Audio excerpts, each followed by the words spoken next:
అది ఆంధ్ర ఒరిస్సా సరిహద్దుల్లో శ్రీకాకుళంకి 150 కిలోమీటర్ల దూరంలో అటవీ ప్రాంతంలో ఉన్న బినవాడ అనే చిన్న కుగ్రామం.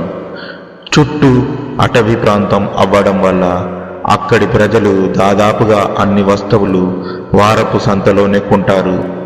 సంత అంతా తిరిగి కావలసినన్ని కొనుక్కున్నాడు గోపి. తిరిగి వస్తూ కొంచెం దూరంగా ఉన్న గంజాయి పుంత వైపుకు వెళ్ళాడు. అది ఒక ఇసుక ప్రదేశం. పూర్వం అక్కడ రహస్యంగా గంజాయి పండించేవారు, కానీ ఇప్పుడు లేదు. కానీ సాధారణంగా అక్కడ ఎవరైనా దొంగలు దొంగతనం చేసి తెచ్చిన వస్తువుల్ని రహస్యంగా అమ్ముతూ ఉంటారు. అవి చాలా చౌకగా లభిస్తుంటాయి. కాబట్టి ఎవరో మంచివాళ్ళు తప్ప చాలామంది అవి కొంటూ ఉంటారు.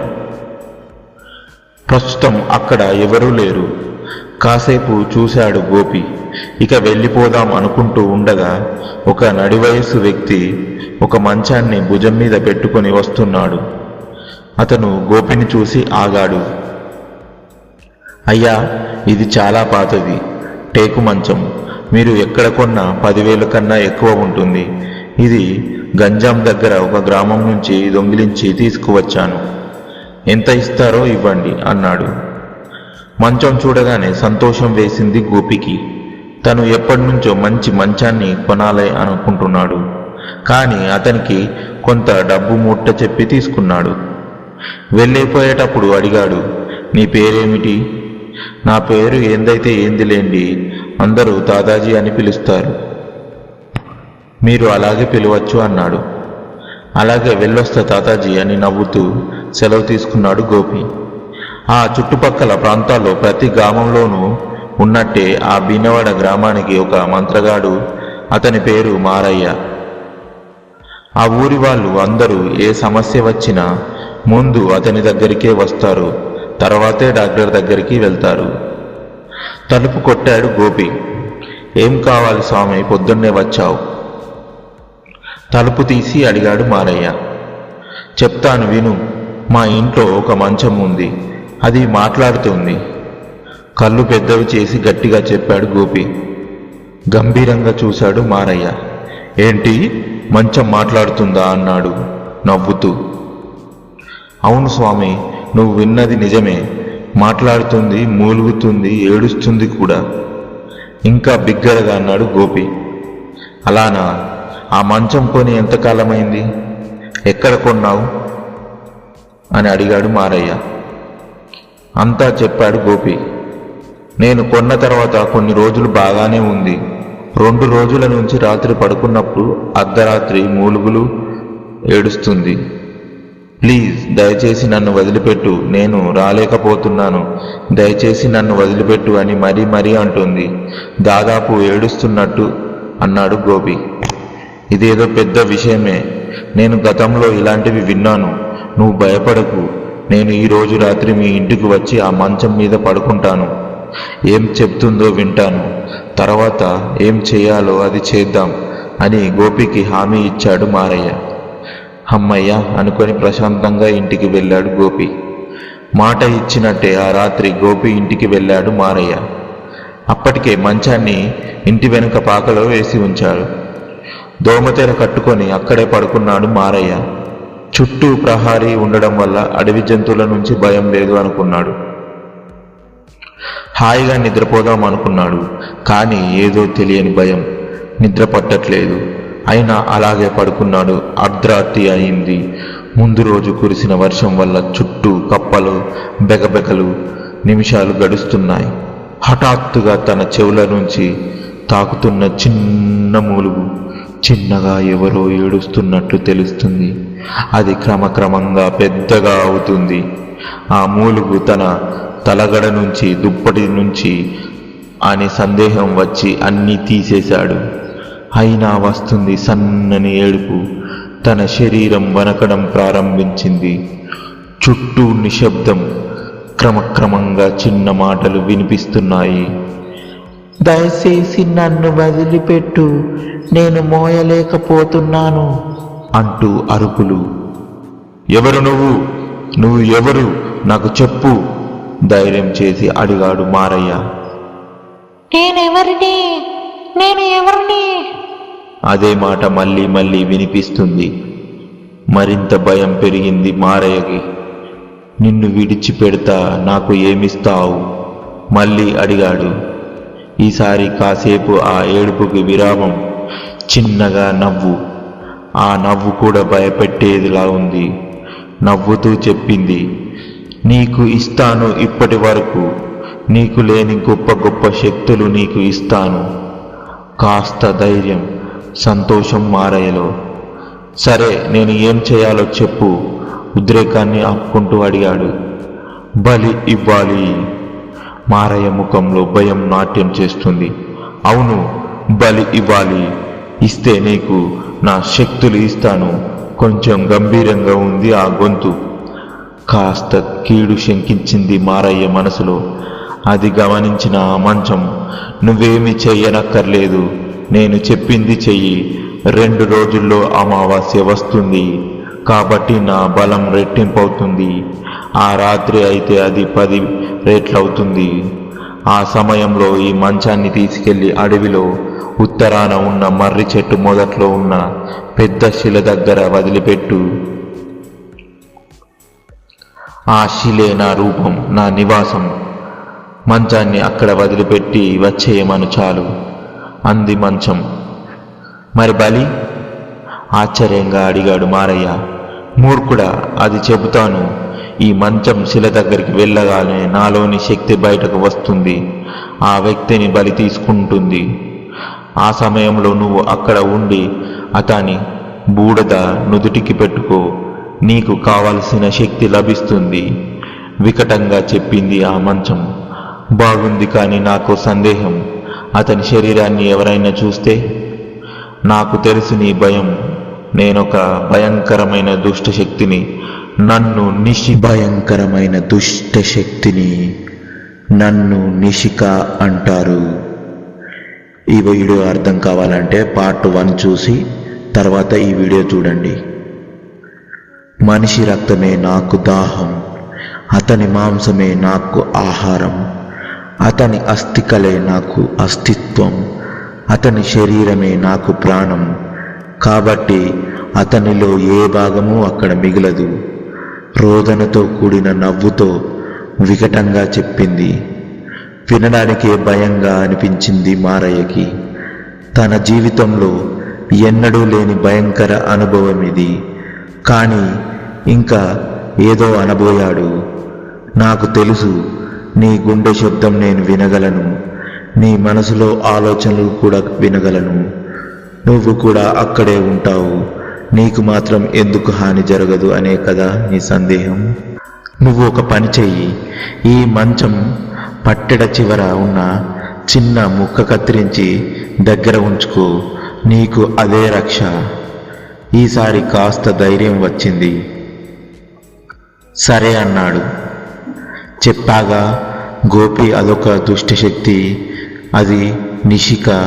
నువ్వు ఎల్లుండి రాబోయే అమావాస్య రాత్రి 12 గంటలకి ఆ మంచాన్ని తీసుకొని అడవిలో ఉత్తరాన ఉన్న పెద్ద మర్రి చెట్టు కింద ఉన్న శిల దగ్గర దింపేసేయి చాలు. సమస్య పరిష్కారమైనట్టే.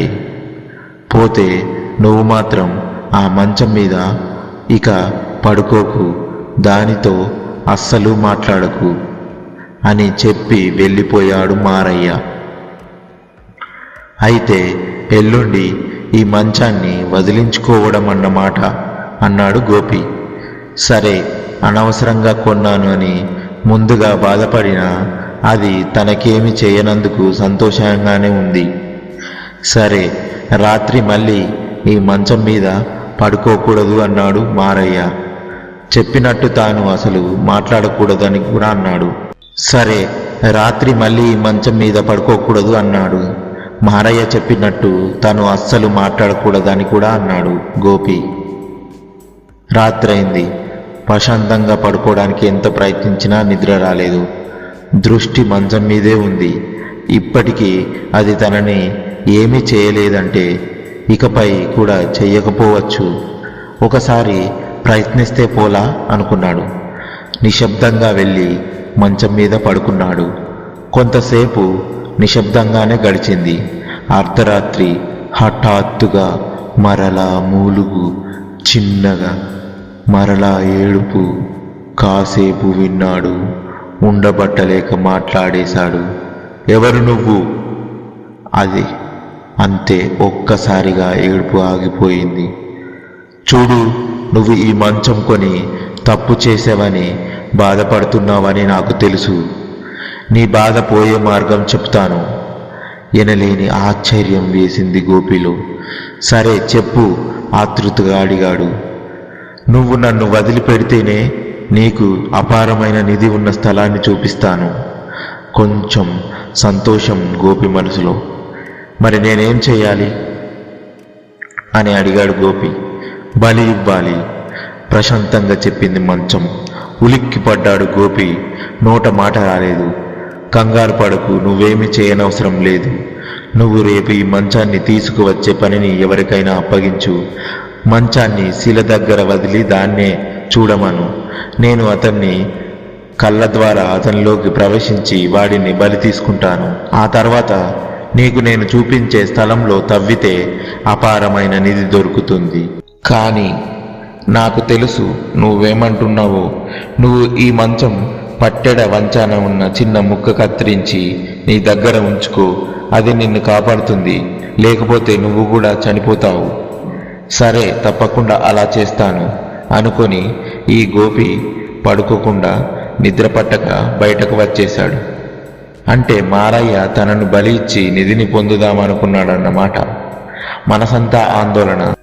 ఏమైనా ఈ రాత్రి మంచం మీద పడుకోబట్టి తనకు నిజం తెలిసింది. లేకపోతే అంతే సంగతులు. తలుచుకుంటూనే వణకు వచ్చింది గోపికి. గోపి గారి ఇల్లు ఎక్కడండి అడిగాడు రాజు. అవతలి వ్యక్తి ఓ సందు చూపించాడు. ఈ సందులోనే ఆఖరి పెంకుటిల్లు అని వెళ్ళిపోయాడు ఆ వ్యక్తి. రాజు ఆ ఇంటికి వైపు వెళ్ళాడు. చూస్తూనే స్నేహితుని పట్టుకొని కుశల ప్రశ్నలు అడిగాడు గోపి. ముందు నేను వచ్చిన పని నీకు తెలుసు కదా, ఆ సంగతి చెప్పు అన్నాడు గోపి. సరే సరే చెప్తాను అన్నాడు రాజు. త్వరగా చెప్పు గోపి, నిజంగానే మంచం మాట్లాడుతుందా ఆతృతగా అడిగాడు రాజా. కంగారెందుకు, నువ్వే చూద్దువు గాని అంటూ పాకలో వేసిన మంచాన్ని చూపించాడు గోపి. ఇదే నేను నెల రోజుల క్రితం కొన్నాను. కొన్ని రోజులు బాగానే ఉంది, కానీ హఠాత్తుగా ఏమైందో తెలియదు. మాట్లాడడం మొదలుపెట్టింది. చివరకు మారయ్యను అడిగా, రేపు అమావాస్య అర్ధరాత్రి ఈ మంచాన్ని ఒక్కళ్ళే వెళ్ళి అడవిలో ఉన్న మర్రి చెట్టు కింద ఒక శిల దగ్గర పెట్టి వెనక్కి వచ్చేయమని చెప్పాడు. అందుకే రేపు ఈ మంచం వెళ్ళిపోతుంది. నువ్వు ఎప్పటి నుంచో దయ్యాలను, ఆత్మలను తెలుసుకోవాలని అనుకుంటూ ఉంటావు కదా, అందుకే నిన్ను పిలిచాను. రేపు రాత్రి ఈ మంచాన్ని తీసుకెళ్లేది కూడా నువ్వే అన్నాడు గోపి. అవునా, అయితే ఈ రాత్రి ఖచ్చితంగా నేను దీని మీద పడుకుంటాను. రేపు దీన్ని దాని ప్లేస్కి పంపుతాను అన్నాడు రాజా ఉద్వేగంగా. కానీ ఇందాక మారయ్య ఎవరిని పడుకోవద్దని చెప్పాడు కాబట్టి వద్దు అన్నాడు గోపి. లేదు లేదు, నేను పడుకుని తీరాల్సిందే మొండిగా అన్నాడు రాజా. కానీ రాజా, ఒకటి మాత్రం మర్చిపోకు, నువ్వు ఎట్టి పరిస్థితుల్లోనూ నోరు మెదపకు. వినడం మాత్రమే నువ్వు చేయాల్సిన పని అని మరీ చెప్పాడు గోపి. అర్ధరాత్రి అవుతుంది. నిద్ర పట్టట్లేదు రాజాకి. ఎలాగైనా మంచం మాటలు వినాలి. అది కథ చెబితే ఊకొట్టాలి. నేను ఏదో ఒకటి చెప్పాలి అని అనుకున్నాడు రాజా. దూరంగా గుడ్ల గూపల అరుపులు, అప్పుడప్పుడు నక్కల ఊలలు తప్ప ఇక శబ్దాలు ఏవీ లేవు. హఠాత్తుగా మూలుగు అతనికి ఆశ్చర్యపరిచింది. కాస్త చెవులు దగ్గరికి చేసి మరి విన్నాడు. ఆ తర్వాత చిన్నగా రోదన. కానీ అది తను అనుకున్నంత ఆహ్లాదకరంగా లేదు. అతని మెదడుని, గుండెని ఎవరో పిండేస్తున్నట్టుగా ఉంది. తన స్నేహితుడు ఎట్టి పరిస్థితుల్లోనూ మాట్లాడవద్దని వార్నింగ్ కూడా ఇచ్చాడు. కానీ పదే ఏడుస్తూ అది మాట్లాడుతున్న మాటలు వింటూ ఉండలేకపోయాడు. అందుకే అడిగేశాడు భయంగా. ఎందుకు ఏడుస్తున్నావు? ఒక్కసారిగా ఏడుపు ఆగిపోయింది. ఒక ముసలి గొంతు మాట్లాడడం మొదలుపెట్టింది. నువ్వు చాలా మంచివాడివి బాబు. ఇప్పటి వరకు నన్ను ఎవరూ ఇలా అడగలేదు. కానీ నువ్వు నా బాధను తీర్చగలవా? ఆప్యాయత ఆ గొంతులో. చెప్పు, తీరుస్తాను. సరే, రేపు నన్ను అడవుల్లో ఉన్న మర్రి చెట్టు కింద శిల దగ్గర వదిలిపెట్టి వచ్చేస్తారు వాళ్ళు. కానీ అది నాకు ఇష్టం లేదు. ఎందుకంటే దానివల్ల వాళ్ళకి లాభం కలుగుతుంది. కానీ అదే పని నువ్వు చెయ్యి. అలా చేస్తే నీకు నేను శక్తులు ఇస్తాను. ఆ దుర్మార్గులకు ఆ శక్తులు ఇవ్వడం నాకు ఇష్టం లేదు. నిరాశగా అంది మంచం. సరే, ఏం చేయాలో చెప్పు. నిజానికి నన్ను అక్కడ వదిలిపెట్టిన వాళ్ళు అక్కడే చనిపోతారు. అది వాళ్లకు తెలుసు. అందుకే ఆ పని నీకు అప్పగించాడు గోపి. వింటూనే మనసు ఉడికిపోయింది రాజాకి. నమ్మక ద్రోహం చేసిన స్నేహితుడి మీద విపరీతమైన కోపం. నీ బాధ నేను అర్థం చేసుకోగలను. నీ స్నేహితుడు నిన్ను వంచాడు. కానీ నేను నీకు సహాయం చేస్తాను. సరే, చెప్పు. అతనిలో కోపం కంఠంలో కనిపిస్తుంది. సరే విను. నువ్వు రేపు మంచం తీసుకొని మర్రి చెట్టు దగ్గర శిల వద్దకు రా. నిన్ను చూడడానికి, నీ చావు చూడడానికి వాళ్ళిద్దరూ నీ వెనకాలే నక్కి వస్తారు. వారికి తెలియని విషయం ఏమిటంటే అక్కడ ఉన్న వాళ్ళందరూ చేస్తారు. కానీ ఒక పని చెయ్యి. ఈ మంచం పట్టెడ అంచున కత్తిరించి నీ దగ్గర ఉంచుకో. అప్పుడు నా శక్తి నిన్ను ఏమీ చెయ్యదు. వాళ్ళిద్దరిని చంపి నువ్వు క్షేమంగా రావచ్చు. పైగా నీకు కొంత శక్తి కూడా వస్తుంది అంది. ఆ శక్తి ఏమిటి? అడిగాడు రాజా. నీకు బాగా ఇష్టమైనది, ఆత్మలతో మాట్లాడగలిగే శక్తిని నీకు ఇస్తాను. సరే అన్నాడు రాజా సంతోషంగా. తెల్లవారింది. ఈరోజు మంచాన్ని తీసుకెళ్ళడానికి నీకు అభ్యంతరం లేదు కదా అని అడుగు గోపి. తప్పకుండా తీసుకెళ్తాను, కోపాన్ని దాచుకొని అన్నాడు రాజా. అర్ధరాత్రి 12 గంటలయ్యింది. అమావాస్య. కారు చీకట్లు చుట్టూ దారిని కనబడకుండానివ్వడం లేదు. అంత చీకటిలోనూ చిన్న టార్చ్ లైట్ వేసుకొని మంచం నెత్తి మీద పెట్టుకొని నడుచుకుంటూ వెళ్తున్నాడు రాజా. ఊరు దాటాక శ్మశానం దగ్గర ఉన్న మారయ్య వెళ్తున్న రాజాని చూశాడు. ఎందుకు గోపి వెళ్ళట్లేదు అర్థం కాలేదు. ఈలోగా రాజా వెనక వెళ్తున్న గోపి కూడా కనిపించాడు. వాళ్ళిద్దరూ వెళ్ళిన కాసేపటికి వాళ్ళిద్దరి వెనక వెళ్ళాడు మారయ్య. చుట్టూ చీకటి, కీచురాళ్ళ అరుపులు, అప్పుడప్పుడు గాలికి చెట్ల ఆకుల శబ్దాలు చేస్తున్నాయి. అప్పుడప్పుడు పొదల్లో ఆడుకుంటున్న నిషర రాళ్ళ చప్పుళ్ళు. వాటి మధ్య తీవ్రమైన ఉత్కంఠతో చెమట్లు పడుతున్నా లెక్క చేయకుండా ఆయాసపడుతూ వెళ్తున్న రాజు. అతని వెనుక నిశ్శబ్దంగా గోపి, అతని వెనుక మారయ్య. ముగ్గురు దూరంగా వెళ్తున్నారు. దట్టమైన మేఘాలు ఎప్పుడైనా వర్షించడానికి సిద్ధంగా ఉన్నాయి. గాలి వేగం పెరిగింది. ఎండిపోయిన చెట్ల కొమ్మలు అప్పుడప్పుడు విరిగి కింద పడుతున్నాయి. ఆ శబ్దానికి చిన్న జీవులు పరుగులు పెడుతున్నాయి. రాను శబ్దాలు పెరిగాయి.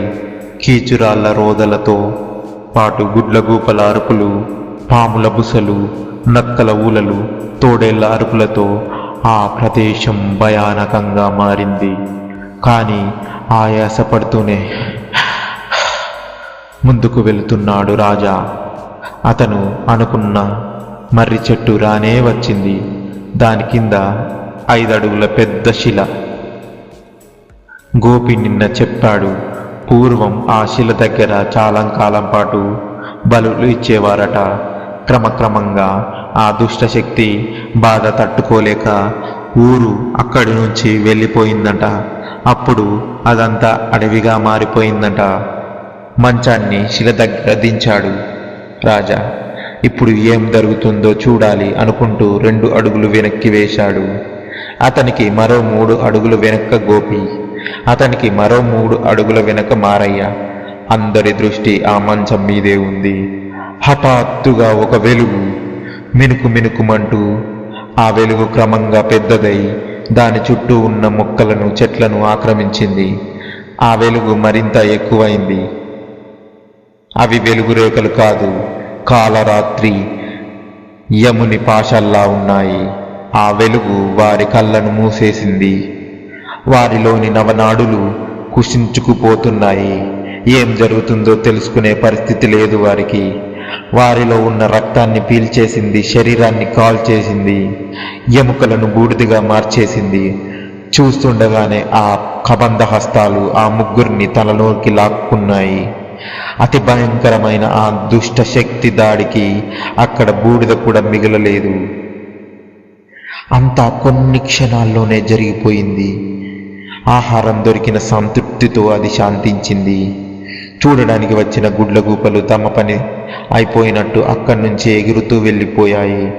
కాసేపటికి అంతా ప్రశాంతంగా అయింది. చుట్టూ నిశ్శబ్దం. ఈలోగా దూరం నుంచి మెల్లగా అడుగుల చప్పుడు. నెమ్మదిగా నడుస్తూ అక్కడికి వచ్చాడు ఓ నడి వయస్సు వ్యక్తి, తాతాజీ. తాతాజీ వికటంగా నవ్వి ఆ శిలకు దండం పెట్టాడు. తాతాజీ ఆ మంచాన్ని నెత్తి మీద పెట్టుకున్నాడు. అక్కడి నుంచి నడుచుకుంటూ వెళ్ళిపోయాడు. రేపు ఉదయం అశ్వపురం సంతలో అమ్మాలి అనుకున్నాడు మనసులో. క్రమక్రమంగా అతను దూరమయ్యాడు. అసలు ఏమీ తెలియని దానిలా అలాగే నిశ్చలంగా ఉంది ఆ శిల. ఈ వీడియో నచ్చితే లైక్ చేసి మీ కామెంట్ రూపంలో తెలియజేయండి. సబ్స్క్రైబ్.